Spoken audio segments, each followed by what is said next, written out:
Pride and Prejudice. Chapter 13. "I hope, my dear," said Mr. Bennet to his wife as they were at breakfast the next morning, "that you have ordered a good dinner today, because I have reason to expect an addition to our family party." "Who do you mean, my dear?" "I know of nobody that is coming, I am sure, unless Charlotte Lucas should happen to call in, and I hope my dinners are good enough for her. I do not believe she often sees such at home. The person of whom I speak is a gentleman and a stranger."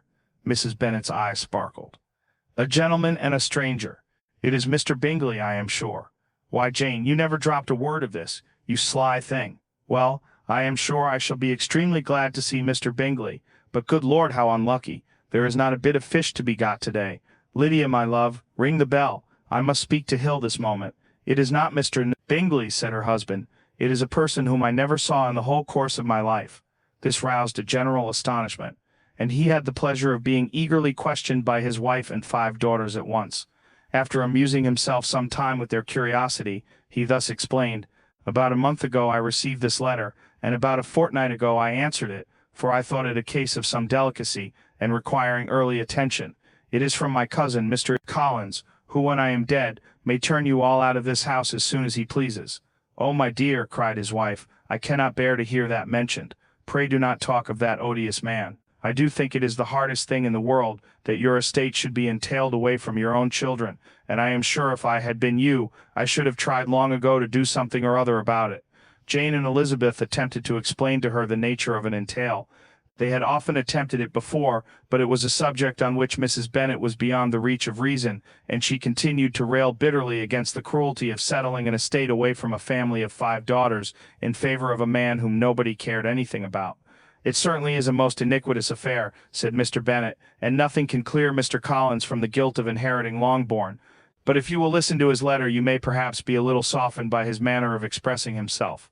"No, that I am sure I shall not, and I think it was very impertinent of him to write to you at all, and very hypocritical. I hate such false friends. Why could not he keep on quarrelling with you as his father did before him?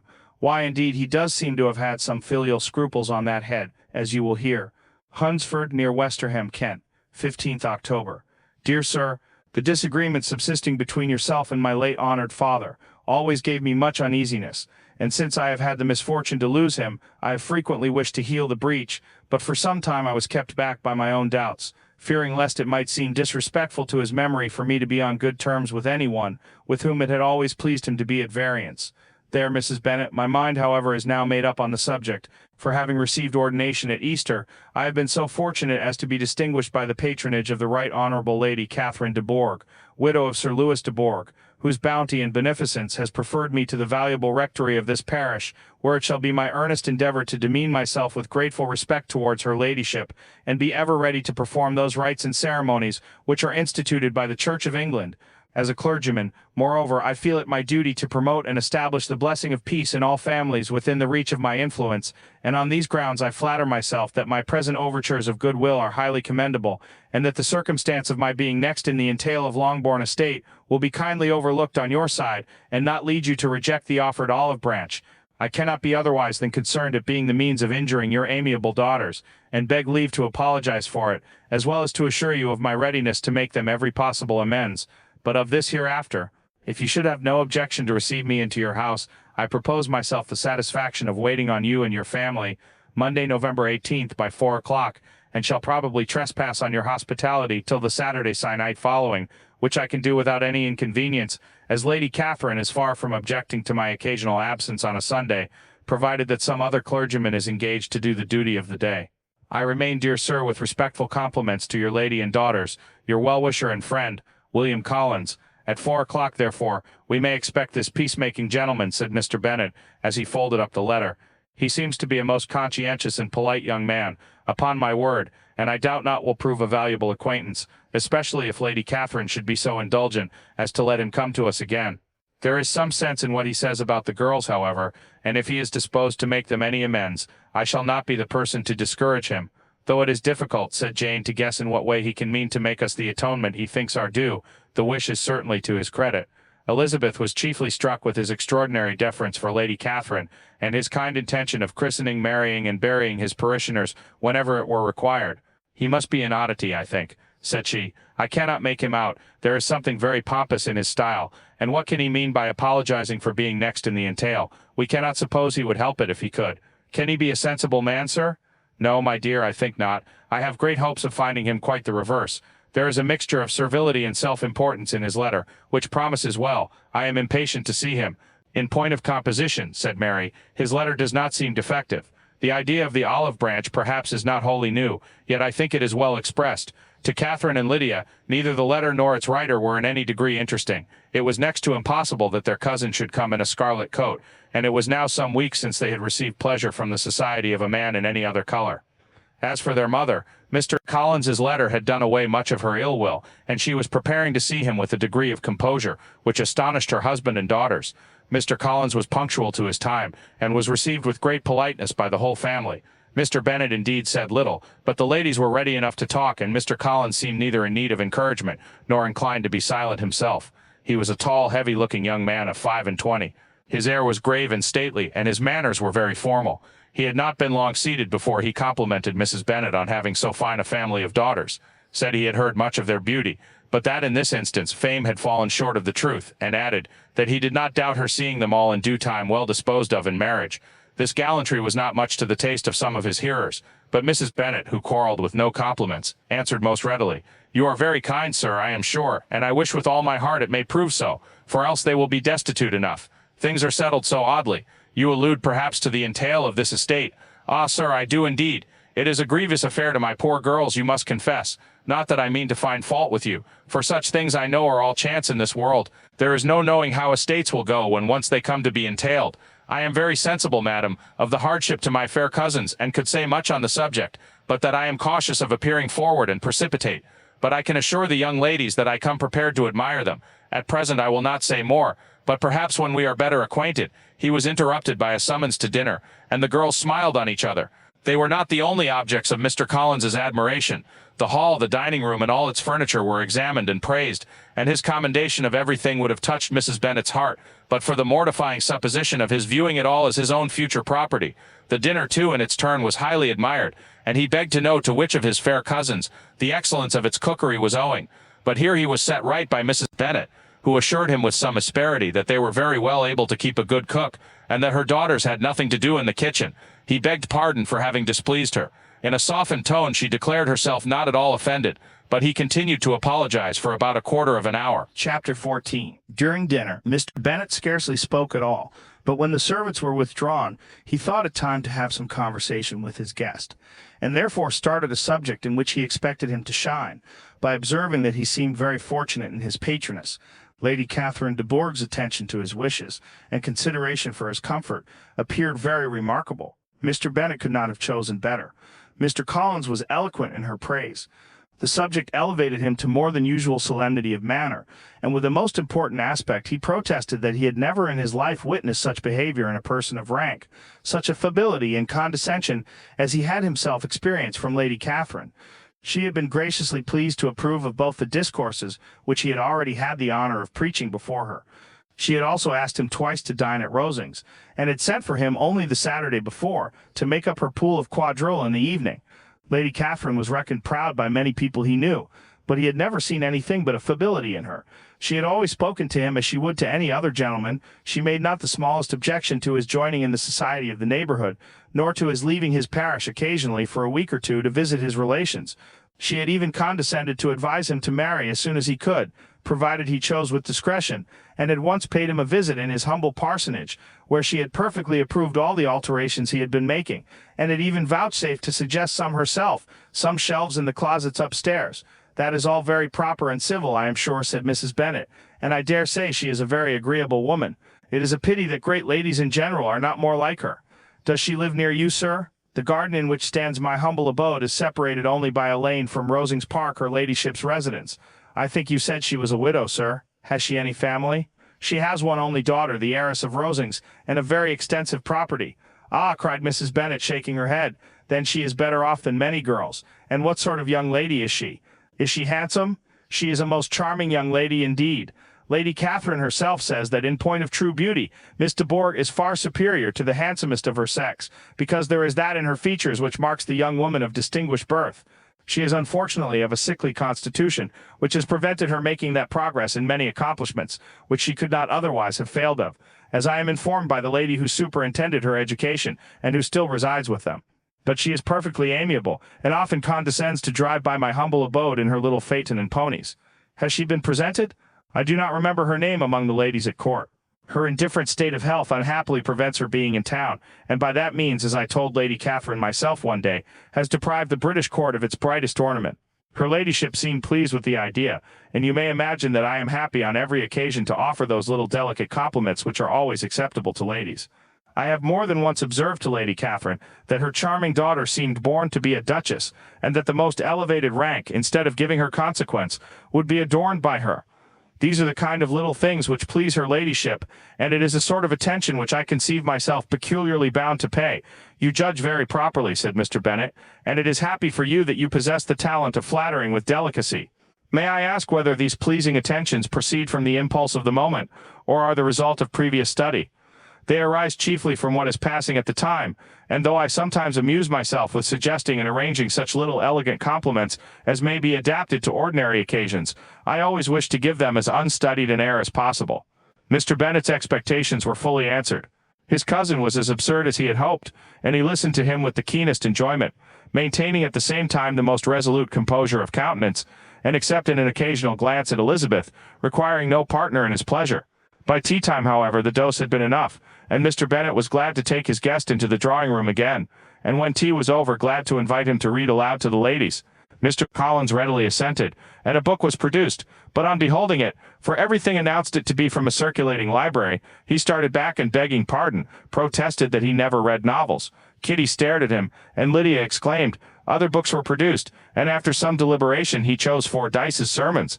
Lydia gaped as he opened the volume, and before he had, with very monotonous solemnity, read 3 pages, she interrupted him with, "Do you know, Mamma, that my Uncle Phillips talks of turning away Richard, and if he does, Colonel Forster will hire him. My aunt told me so herself on Saturday. I shall walk to Meryton tomorrow to hear more about it, and to ask when Mr. Denny comes back from town." Lydia was bid by her 2 eldest sisters to hold her tongue, but Mr. Collins, much offended, laid aside his book and said, "I have often observed how little young ladies are interested by books of a serious stamp, though written solely for their benefit. It amazes me, I confess, for certainly there can be nothing so advantageous to them as instruction, but I will no longer importune my young cousin." Then turning to Mr. Bennet, he offered himself as his antagonist at backgammon. Mr. Bennet accepted the challenge, observing that he acted very wisely in leaving the girls to their own trifling amusements. Miss Bennet and her daughters apologized most civilly for Lydia's interruption, and promised that it should not occur again, if he would resume his book. But Mr. Collins, after assuring them that he bore his young cousin no ill will, and should never resent her behavior as any affront, seated himself at another table with Mr. Bennet, and prepared for backgammon. Chapter 15. Mr. Collins was not a sensible man, and the deficiency of nature had been but little assisted by education or society, the greatest part of his life having been spent under the guidance of an illiterate and miserly father, and though he belonged to one of the universities, he had merely kept the necessary terms without forming at it any useful acquaintance. The subjection in which his father had brought him up had given him originally great humility of manner, but it was now a good deal counteracted by the self-conceit of a weak head, living in retirement, and the consequential feelings of early and unexpected prosperity. A fortunate chance had recommended him to Lady Catherine de Bourgh, when the living of Hunsford was vacant, and the respect which he felt for her high rank and his veneration for her as his patroness, mingling with a very good opinion of himself, of his authority as a clergyman, and his rights as a rector, made him altogether a mixture of pride and obsequiousness, self-importance and humility. Having now a good house and very sufficient income, he intended to marry, and in seeking a reconciliation with the Longbourn family he had a wife in view, as he meant to choose one of the daughters, if he found them as handsome and amiable as they were represented by common report. This was his plan of amends of atonement for inheriting their father's estate, and he thought it an excellent one, full of eligibility and suitableness, and excessively generous and disinterested on his own part. His plan did not vary on seeing them. Miss Bennet's lovely face confirmed his views and established all his strictest notions of what was due to seniority, and for the first evening she was his settled choice. The next morning, however, made an alteration, for in a quarter of an hour's tete-a-tete with Mrs. Bennet before breakfast, a conversation beginning with his parsonage house, and leading naturally to the avowal of his hopes that a mistress for it might be found at Longbourn, produced from her, amid very complaisant smiles and general encouragement, a caution against the very Jane he had fixed on. As to her younger daughters, she could not take upon her to say she could not positively answer, but she did not know of any prepossession. Her eldest daughter she must just mention, she felt it incumbent on her to hint, was likely to be very soon engaged. Mr. Collins had only to change from Jane to Elizabeth, and it was soon done while Mrs. Bennet was stirring the fire. Elizabeth, equally next to Jane in birth and beauty, succeeded her, of course. Mrs. Bennet treasured up the hint, and trusted that she might soon have 2 daughters married, and the man whom she could not bear to speak of the day before was now high in her good graces. Lydia's intention of walking to Meryton was not forgotten. Every sister except Mary agreed to go with her, and Mr. Collins was to attend them, at the request of Mr. Bennet, who was most anxious to get rid of him, and have his library to himself. For thither, Mr. Collins had followed him after breakfast, and there he would continue, nominally engaged with one of the largest folios in the collection, but really talking to Mr. Bennet, with little cessation of his house and garden at Hunsford. Such doings discomposed Mr. Bennet exceedingly. In his library he had been always sure of leisure and tranquillity, and though prepared, as he told Elizabeth, to meet with folly and conceit in every other room in the house, he was used to be free from them there. His civility therefore was most prompt in inviting Mr. Collins to join his daughters in their walk, and Mr. Collins, being in fact much better fitted for a walker than a reader, was extremely well pleased to close his large book and go, in pompous nothings on his side, and civil assents on that of his cousins. Their time passed till they entered Meryton. The attention of the younger ones was then no longer to be gained by him. Their eyes were immediately wandering up in the street in quest of the officers, and nothing less than a very smart bonnet indeed, or a really new muslin in a shop window could recall them. But the attention of every lady was soon caught by a young man, whom they had never seen before, of most gentlemanlike appearance, walking with an officer on the other side of the way. The officer was the very Mr. Denny, concerning whose return from London Lydia came to inquire, and he bowed as they passed. All were struck with the stranger's air, all wondered who he could be, and Kitty and Lydia, determined if possible to find out, led the way across the street, under pretense of wanting something in an opposite shop, and fortunately had just gained the pavement, when the 2 gentlemen turning back had reached the same spot. Mr. Denny addressed them directly, and entreated permission to introduce his friend, Mr. Wickham, who had returned with him the day before from town, and he was happy to say had accepted a commission in their corps. This was exactly as it should be, for the young man wanted only regimentals to make him completely charming. His appearance was greatly in his favor. He had all the best part of beauty, a fine countenance, a good figure, and very pleasing address.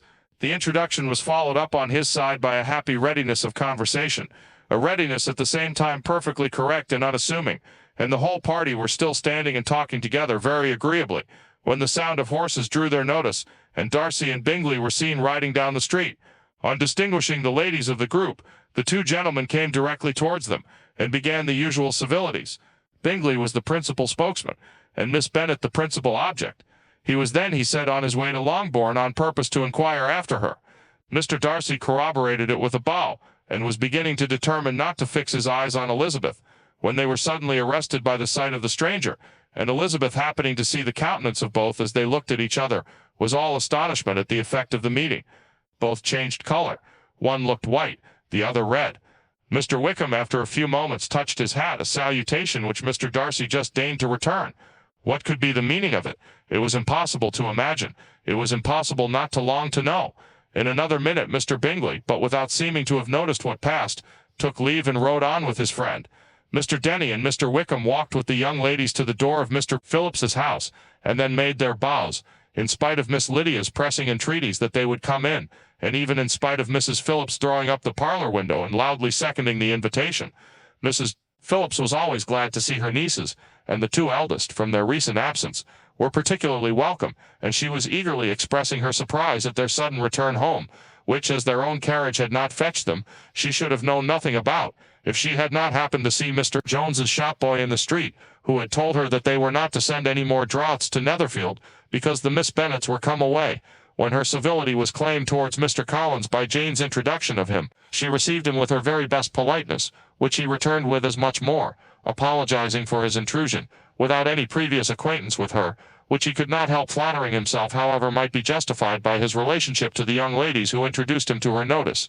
Mrs. Phillips was quite awed by such an excess of good breeding, but her contemplation of one stranger was soon put an end to by exclamations and inquiries about the other, of whom, however, she could only tell her nieces what they already knew, that Mr. Denny had brought him from London, and that he was to have a lieutenant's commission in the shire. She had been watching him the last hour, she said, as he walked up and down the street, and had Mr. Wickham appeared, Kitty and Lydia would certainly have continued the occupation, but unluckily no one passed the windows now except a few of the officers, who in comparison with the stranger were become stupid, disagreeable fellows. Some of them were to dine with the Phillipses the next day, and their aunt promised to make her husband call on Mr. Wickham and give him an invitation also, if the family from Longbourn would come in the evening.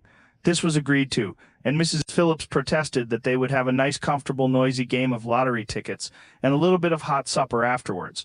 The prospect of such delights was very cheering, and they parted in mutual good spirits. Mr. Collins repeated his apologies in quitting the room, and was assured with unwearying civility that they were perfectly needless. As they walked home, Elizabeth related to Jane what she had seen pass between the two gentlemen, but though Jane would have defended either or both, had they appeared to be wrong, she could no more explain such behavior than her sister. Mr. Collins on his return highly gratified Mrs. Bennet by admiring Mrs. Phillips's manners and politeness.